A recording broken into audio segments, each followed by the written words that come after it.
राष्ट्रवादीचे उमेदवार का निवडून येतात तर राष्ट्रवादी इथं दादागिरी करते म्हणून।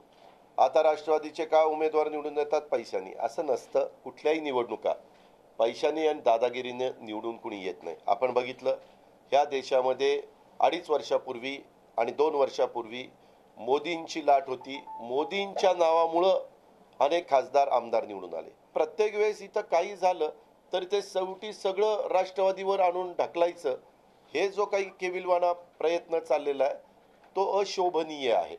वास्तविक आमच्याही कार्यकर्त्यांनी कामं केलेली आहेत। काही ठिकाणी तुम्ही स्वतः बघितलेलं की ते 92, 97, 2002, 2007, 2012 सतत निवडून आलेले आहेत। काम असल्याशिवाय माणूस निवडून येऊ शकत नाही। प्रत्येक वेळेस भ्रष्टाचाराचे आरोप करायचे आणि आरोप करणारेच तोडपाडी करतात, हा माझा स्पष्ट दावा आहे। हे काय करतात, त्या जो कोणी हा असेल कॉन्ट्रॅक्टर असेल त्याला असं का त्या सभागृहामध्ये वक्तव्य करायची की त्या कॉन्ट्रॅक्टरला पण एखादं टेंडर मिळालेलं असेल तर त्याला वाटायला लागतं अरे ही एवढा आपल्या विरोधात बोलतोय म्हणजे आपलं काहीतरी आता काही खरं नाही, आपलं टेंडर कॅन्सल होतं वाटतं।